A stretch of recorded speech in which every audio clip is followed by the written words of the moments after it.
presentaremos nuestra opinión, por supuesto, después del estudio de de varias de estas cifras. Entonces, esto. Entonces, bueno, este es el informe número 60. En la página web nuestra la pueden encontrar después de esta rueda de prensa. Entonces, en este informe alertamos sobre las dudas que generan las cifras presentadas por el gobierno en su plan financiero para el cumplimiento de la regla fiscal en 2024. Esto va a ser principalmente lo que se van a encontrar y también vamos a hacer una discusión de lo que se prevé que va a pasar en 2025. ¿Qué es el plan financiero? Entonces, si ustedes miran la planeación fiscal del gobierno, tiene un montón, digamos, de procesos y una serie de documentos en las cuales el gobierno le va contando a los ciudadanos qué es lo que está viendo. Uno de ellos es el plan financiero. Y entonces, el plan financiero es uno de esos documentos claves para la planeación fiscal del país. Presenta proyecciones de ingresos, gastos y financiamiento, y esto, digamos, ya nos está contando de alguna forma qué es lo que ve el gobierno para realizar su marco fiscal de mediano plazo, qué cifras tiene en la cabeza y demás. Y pues de alguna forma este plan financiero también nos cuenta y nos presenta cómo se va a garantizar el cumplimiento de la regla fiscal, que recordemos que la regla fiscal no es otra cosa que una decisión de política que se tomó como Estado colombiano, en la cual lo que hacemos es que decimos, tenemos finanzas sanas para que el resto del mundo y los mismos acreedores internos crean en el gobierno y le compren la deuda y lo financien y demás, ¿no? Entonces, eso es bastante importante. Hablemos un poco del contexto del cierre fiscal de 2024. En 2024 fue un año, digamos, atípico en muchos sentidos. Tuvimos una gran crisis fiscal que se vio reflejada en una crisis de caja y recordemos todo lo que pasó a lo largo del año en lo cual instituciones que querían gastar no encontraban los avales del Ministerio de Hacienda porque no había caja. Y pues todo esto llevó a todo un tema presupuestal que pues ya lo conocemos desde el año pasado. Ese tema presupuestal que implicó en términos, digamos, fácticos, si se quiere, tuvimos un recorte del PGN en 2024 por 28,5 billones. Este recorte es presupuestal, sin embargo, el efecto fiscal fue únicamente de 20 billones. Entonces, si lo que tenemos en mente es qué es lo que le pasa a la regla fiscal y todos estos temas, pues el efecto del recorte fue de 20 billones. Esto, digamos, por el lado del gobierno haciendo recortes, diciendo, digamos, en qué no iba a gastar. Sin embargo, pese a este recorte, hubo una pérdida por apropiación de casi 19 billones al final del año. ¿Esto qué quiere decir? Esto simplemente lo que nos quiere decir es que al final del año el gobierno encuentra que no tiene recursos para, digamos, cumplir el presupuesto inicial aún después del recorte y decide hacer otra pérdida por apropiación. Decide no, se da otra pérdida por apropiación. Y por otro lado, digamos que en todo este contexto, recordemos que desde que se hizo el trámite del presupuesto el año pasado, este trámite del presupuesto el año pasado no pasó por el Congreso, decía que el presupuesto, digamos, lo que se iba a gastar este año debía ser 523 billones de pesos y dado que no se aprobó la ley de financiamiento, este año empezamos con un recorte de 12 billones de pesos. Todo este contexto, digamos, de recortes, de dos recortes sucesivos en 2 años y por el monto que se hicieron, es algo atípico y es la primera vez en la historia del país que tenemos, digamos, este manejo presupuestal que termina implicando que el gobierno en 2 años seguidos diga, no tengo para gastar todo lo que planeé, ¿no? Entonces, por ahora tenemos un recorte de 12 billones en 2025. Sin embargo, justamente, dado lo que vemos en el plan financiero, dado lo que pasó en el año pasado, en 2024, uno puede prever que pueden haber recortes adicionales. Bueno, entonces, ese es el contexto como tal de cierre fiscal de 2024 y ahora sí entremos en materia de las cifras que se presentan. Por supuesto, un estado, digamos, para financiarse necesita, pues, como al igual que un hogar, tener ingresos. Digamos que lo fundamental acá es justamente hablar de este recaudo tributario como porcentaje del PIB. Y acá lo que vemos es desde 2012 la cifra histórica. Algo que vemos es que fíjense que el país ha sido, digamos, le ha costado muchísimo recaudar más del 15%. Eso es 15% del PIB. Esto es básicamente cuánto el gobierno realmente puede recaudar relativo a toda la actividad económica del país. Como vemos, 15% es algo que difícilmente se logra. Sin embargo, 2023 fue un año excepcional en el cual tuvimos un recaudo tributario del casi 18% del PIB. Esto, digamos, fue pues debido a una serie pues, de medidas, en parte reforma tributaria, en parte adelantamiento de renta y demás. Sin embargo, 2023 se vio como el único año y quizás eso generó una expectativa muy grande en el cual no solo logramos subir de 15%, que pues ya era un poco atípico, sino de hecho casi llegamos a 18%.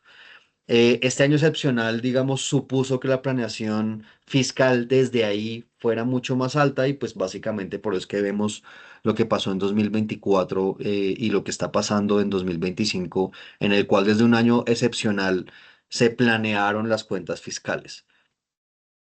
Un poco una de las discusiones que vamos a tener es si esto era previsible o no.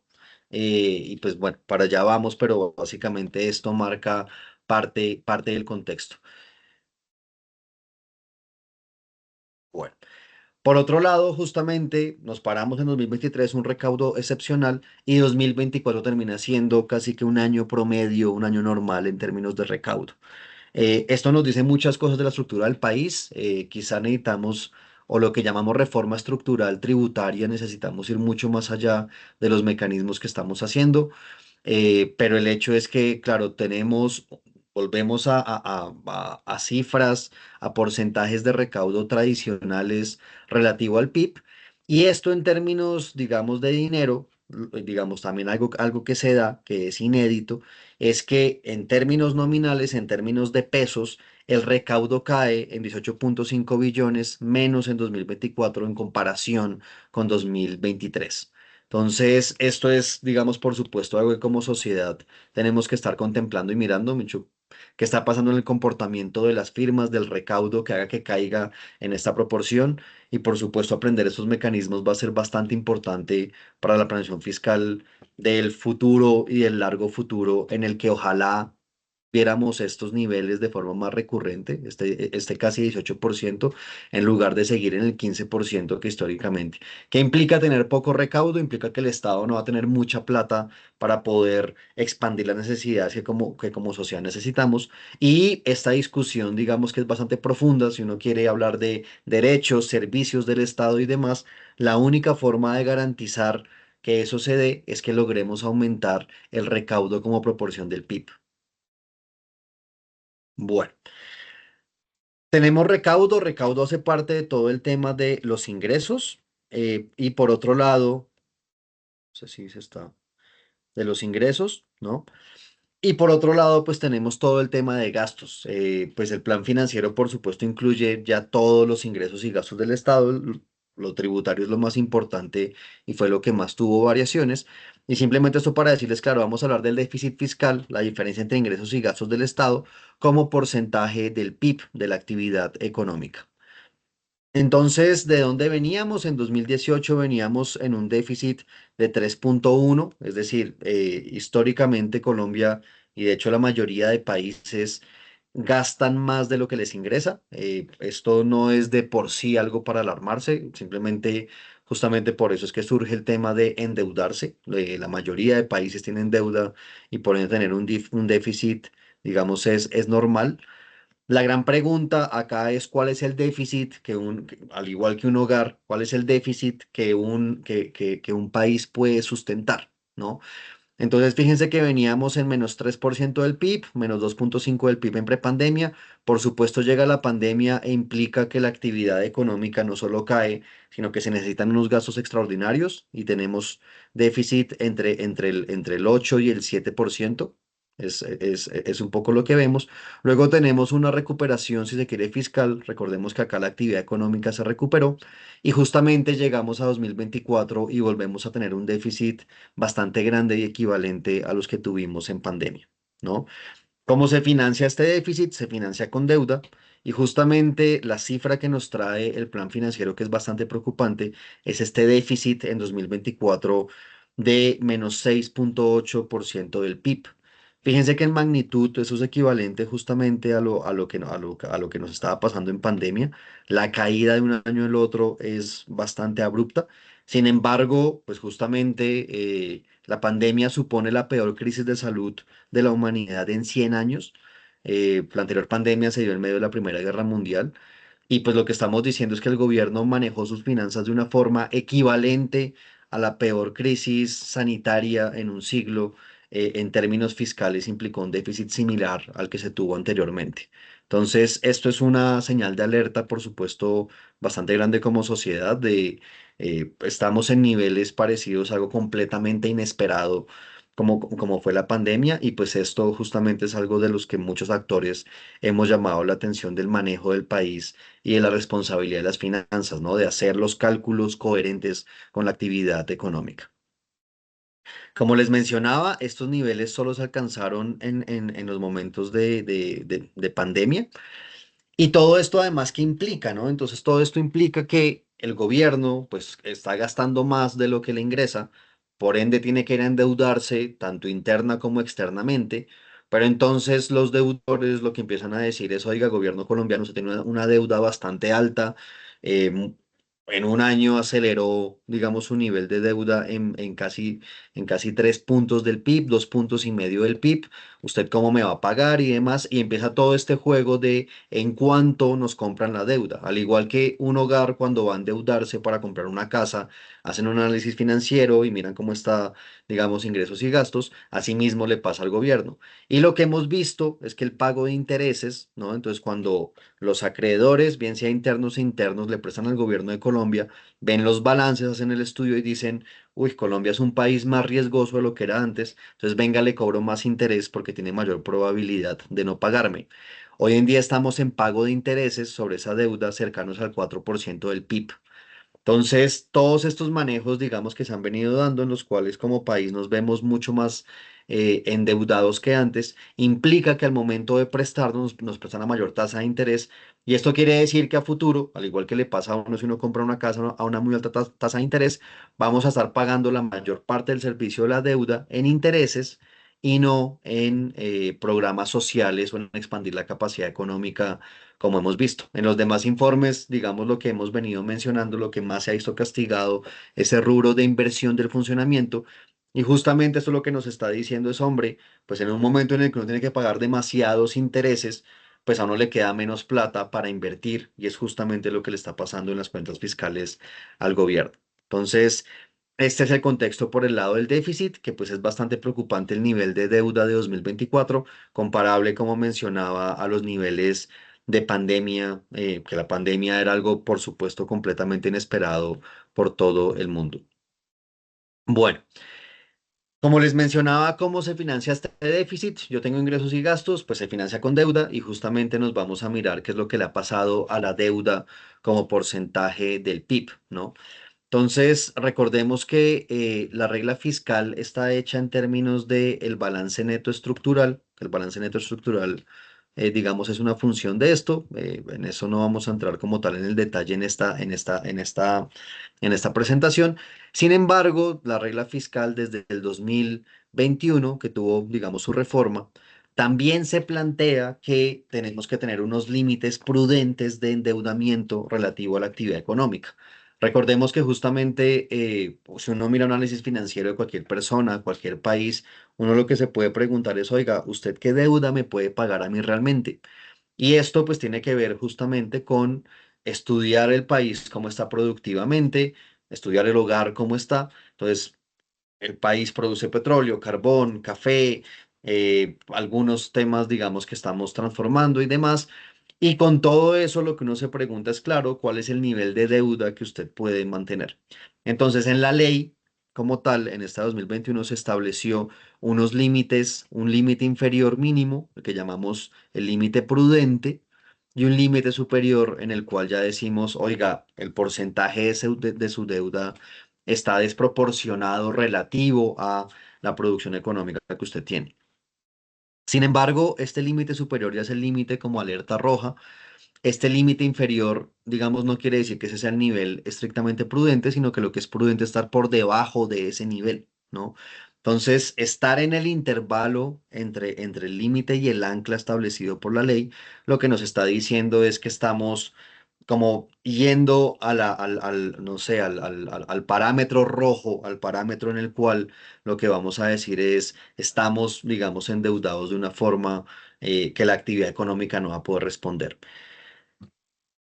Hay un contexto, por supuesto, internacional de esto. Es decir, Colombia va a pedir recursos y quien le presta es el resto del mundo. Recordemos que ahorita estamos en un momento bastante tenso a nivel mundial. Tenemos todo el problema de la crisis de Ucrania, Estados Unidos poniendo aranceles o amenazando con aranceles a los demás países. Y todo esto lo que quiere decir es la posibilidad de traer dinero, pues va a ser menor que antes. Y por eso es que estar en niveles de deuda en esta zona es lo más prudente en la zona de bajo 55%, porque en un ambiente de tensión internacional, que ahorita nos llegó, pero pudo haber llegado en el futuro y demás, pues hace que usted tenga, digamos, un balance en el cual uno pueda decirle al resto del mundo, necesito dinero para estas cuestiones o me hace falta para tal cosa y demás. Estar muy endeudado y que llegue un momento de crisis internacional, pues por supuesto castiga bastante a los países.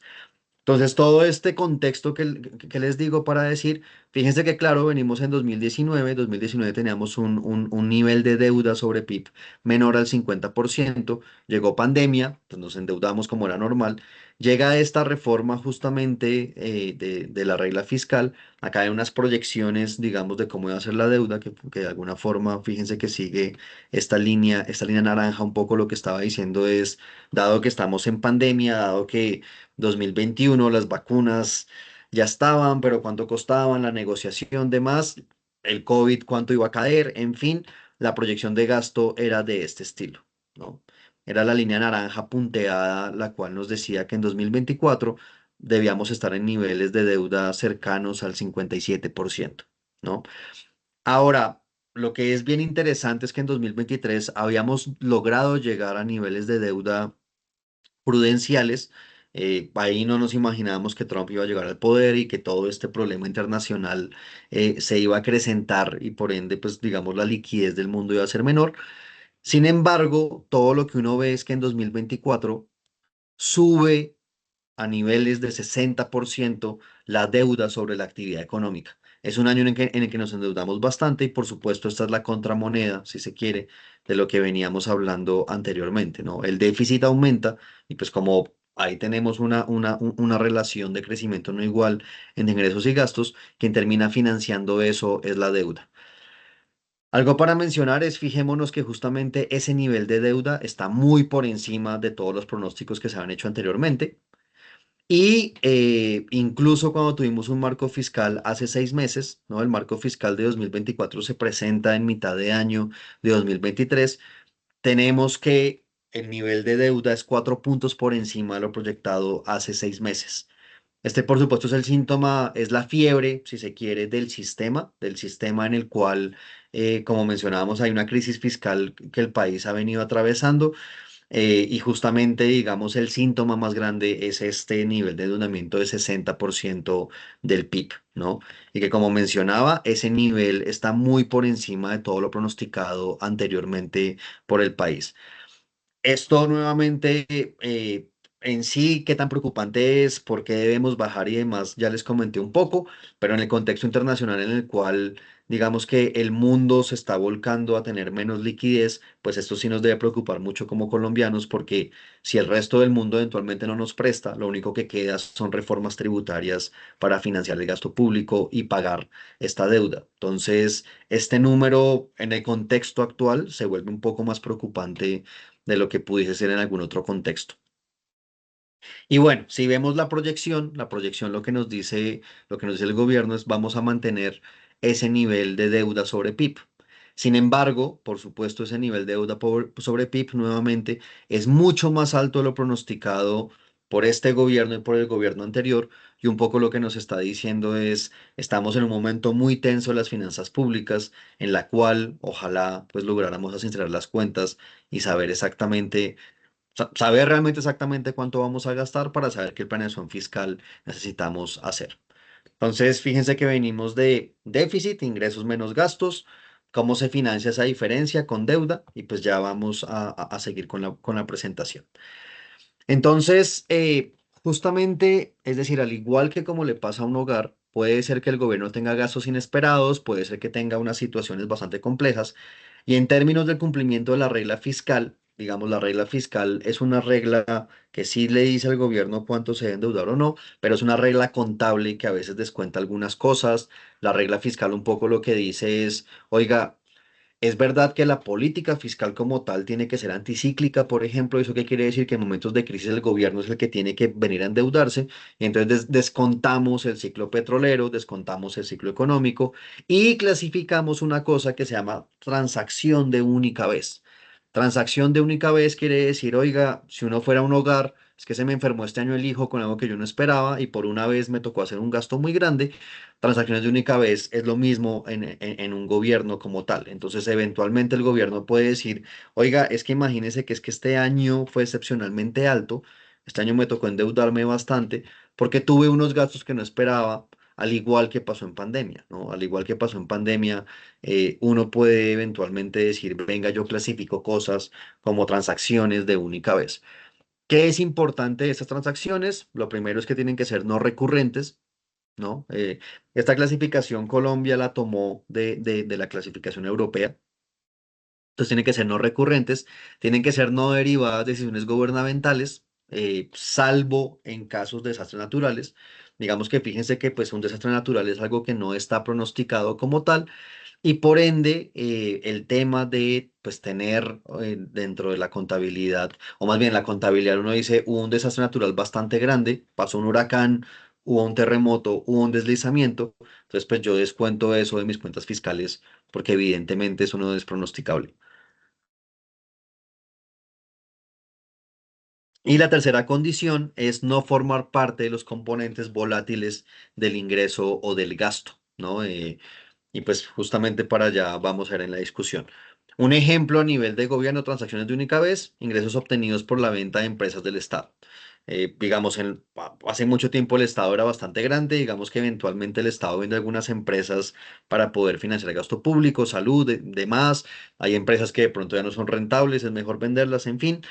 El tema es que esos ingresos, pues uno vende una empresa de vez en cuando y pues esos ingresos no pueden ser tenidos como estructurales y se contabilizan como transacción de única vez.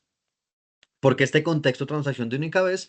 Porque justamente el gobierno termina utilizando esta contabilidad para justificar las cuentas y hablar de regla fiscal. Pero entonces ya vamos para allá. Transacción de única vez, digamos, eso como tal empezamos a contabilizarlo en 2022. Fíjense que lo que teníamos son magnitudes de menos 0,1% del PIB, menos 0,5% del PIB. En el marco fiscal de mediano plazo, nuevamente hace 6 meses nos habían dicho que el pronóstico de transacción de única vez era menos 0,3 del PIB. Sin embargo, se da la realidad, el mundo, contamos realmente lo que pasó y lo que el gobierno pues nos dice en este plan financiero es que se cierra con menos 1,9 por ciento del PIB en transacciones de única vez. Esto, digamos, este monto fue denominado como transacción de única vez. Ya vamos a ver cómo se descompone, pero, fíjense que pues esto de alguna forma, pues claro, lo financiamos con deuda y demás, pero pues es un nivel el cual no habíamos visto, y si uno lo quiere poner en cifras, es 4 veces el 2023, que ya fue un año en el cual, digamos, se jugó, si se quiere, con la flexibilidad de esto, y además recordemos que 2023 fue un año de un recaudo excepcional, ¿no? Entonces tenemos 4 veces lo que reportamos en 2023 como transacción de única vez.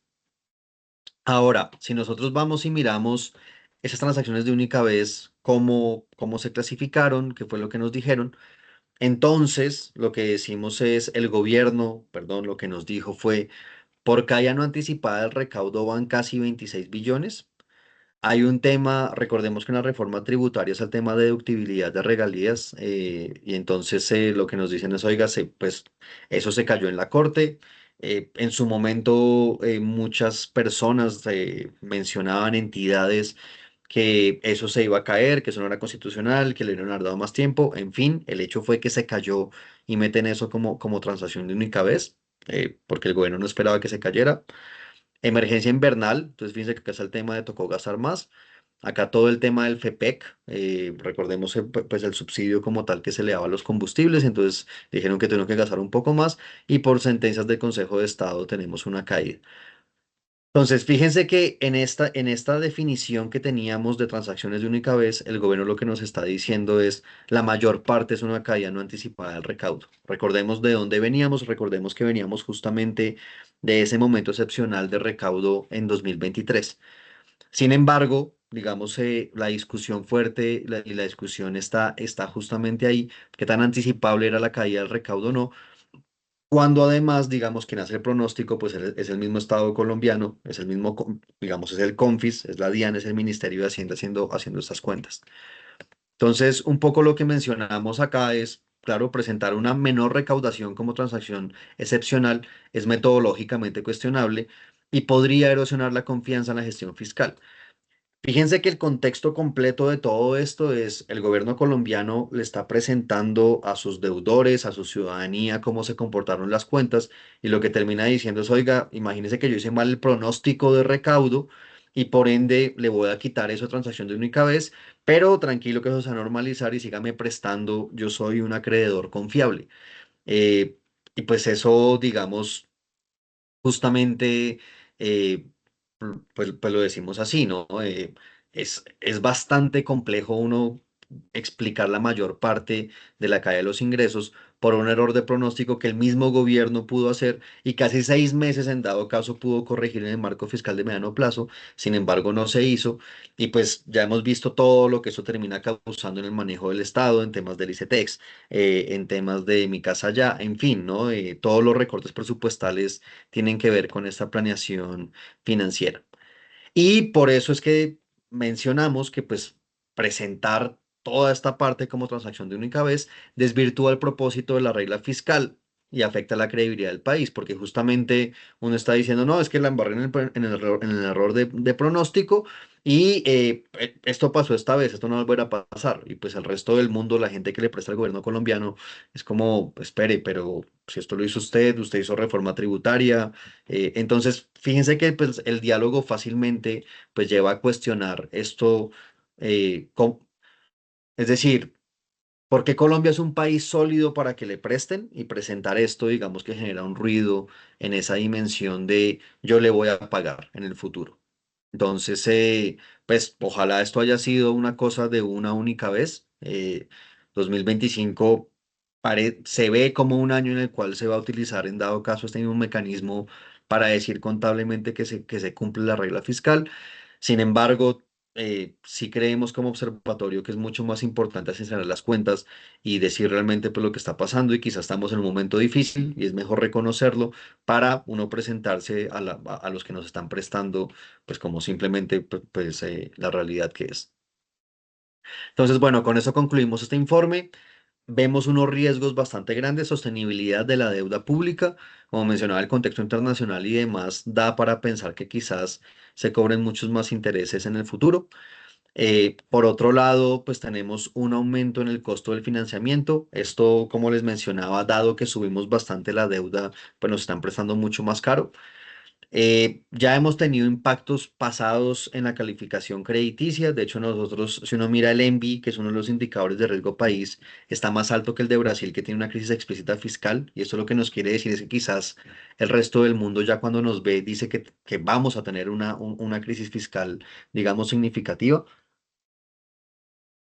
Puede ser que todo este contexto, pese a que ya estamos, digamos, castigados en este número, puede ser que tengamos otro impacto extra en esta calificación. Y pues todo este contexto, como mencionábamos, de transacción de única vez, pues genera dudas sobre la credibilidad de la regla fiscal, ¿no? ¿Cuáles son las recomendaciones que hacemos como observatorio fiscal? Lo primero es mejorar la planificación fiscal y las proyecciones de ingreso.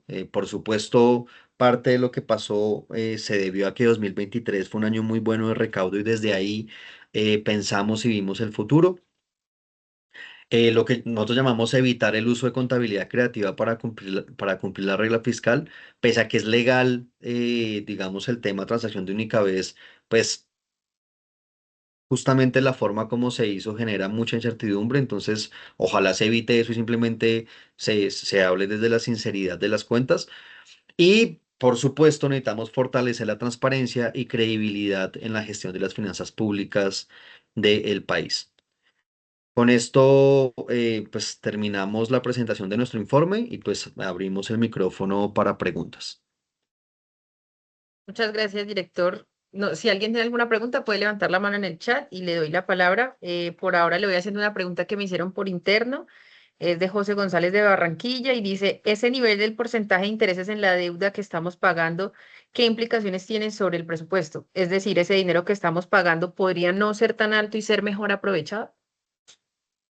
Absolutamente. Tal cual como mencionaba, tal cual como le pasa o le puede pasar eventualmente a un hogar, cuando un hogar se endeuda más allá de su capacidad de su capacidad de deuda, pues le pone muchos intereses y eventualmente termina simplemente pagando intereses en el tiempo en lugar de pagar funcionamiento y o pagar inversión, que como mencionaba ya fue lo que pasó el año pasado. El año pasado cayó la inversión como tal.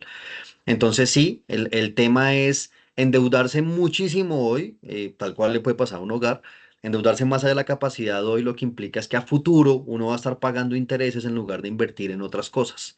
Entonces sí, totalmente. El tema de endeudarnos demasiado y cada vez pagar más servicio de la deuda, no solo hoy, sino a futuro, lo que nos está comprometiendo es el espacio para poder hacer otro tipo de políticas. Ok, no tengo más preguntas por interno. No sé si alguien quiere hacer otra pregunta y si no damos por terminada la rueda de prensa. Igual recuerden que en el transcurso del día nos pueden hacer preguntas. Bueno, por ahí tenemos una pregunta de Paula Delgado. Adelante, Paula.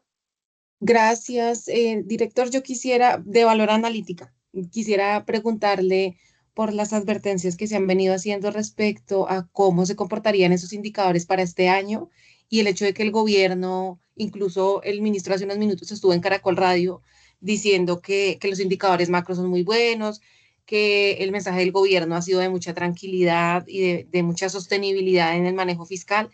Sin embargo, pues tenemos la advertencia de recortes no solamente del CARF, sino también de otros centros de investigación como ANIF y todos hablan de una cifra bastante alta, porque a pesar de lo que usted menciona, pues el recaudo volvió a sobreestimarse, no solamente a mi parecer, sino en opinión de los expertos. Entonces yo quisiera preguntarle para este año, pues realmente qué tanto se podría repetir la situación de 2024, si eventualmente sí sería necesario un recorte, un ajuste muy grande o definitivamente vamos hacia el incumplimiento nuevamente de la regla fiscal y un déficit muy alto. Paula, muchas gracias por tu pregunta. Eh, claro, presupuestalmente cuando se pensó en el 523 de presupuesto, ahí estábamos hablando desde el 502 de 2024. Ya sabemos, digamos que pues a cierre básicamente del año, cuando miramos lo obligado, lo comprometido y demás, básicamente el gobierno únicamente logró firmar como tal contratos y compromisos y todo el tema por 454 billones, si mal no estoy. Pero entonces es una caída de casi 50 billones, casi un 10% del presupuesto, digamos, que inicialmente se planeó, pues básicamente no se ejecutó.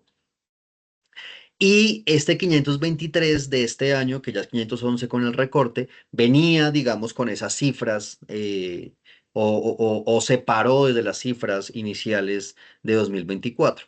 Dado eso, es decir, justamente si tú dices, pues yo hice el pronóstico desde una montaña, pero resulta que esa montaña no se dio, sino que estoy más abajo, pues ya uno espera que este año vaya a repetirse básicamente lo que se dio el año pasado y que tengamos unos recortes significativos pues como tal como mencionas. Pues en la ley de presupuesto, digamos que está, pues hay unos ingresos tributarios que pues si uno compara con eso, ya desde enero empezamos a caernos, incluso con la corrección que hizo el gobierno enero, ya se vio menor que el esperado. Digamos, justamente el director nuevo de la DIAN salió a decir que pese a que se había caído, era menor de lo que ellos esperaban. Esa declaración creo que es muy compleja por un gobierno porque entonces lo que nos está diciendo es como así que usted tiene una cuenta o un pronóstico interno y tiene y otro externo. Entonces, pues, es decir, 2025 sí se plantea como un año muy parecido a 2024. Los recortes van a ser de una magnitud parecida, a no ser que algo extraordinario pase. Sin embargo, y claro, el tema macroeconómico que se ve, digamos, hacia adelante, el crecimiento del PIB 2024 fue 1,8, 2025 se pronostica que va a ser 2,5. Dado eso, uno dice, oiga, pues va a haber más crecimiento, va a haber más recaudo. Sin embargo, 2024 es muy interesante porque 2024 crecimos 1,8 después de venir de crecer 0,6 en 2023 y sin embargo el recaudo no subió. Entonces, es decir, este tema, digamos, un poco técnico de elasticidades, de cuánto del crecimiento eventualmente se va a recaudo, yo diría que al menos está en duda dado el año pasado, en que se creció mucho más que en 2023 y sin embargo no subió el recaudo. Y todo esto lo que lleva a pensar es que sí, 2025 parece ser que se va a dar un año muy parecido a 2024, con aplazamientos del gasto, con todo, digamos, el tema presupuestal que se dio. Y pues sí, es decir, como observatorio, las discusiones internas que hemos tenido es que lo que vamos a tener es un escenario muy parecido a 2024. Muchas gracias, Paula, y muchas gracias, director. Yo creo que con eso podemos dar terminada la rueda de prensa. Igual recuerden que si tienen alguna pregunta, me la pueden hacer por interno durante todo el día. Estamos atentos a lo que requieran. Muchas gracias y que tengan una bonita tarde. Gracias, hasta luego.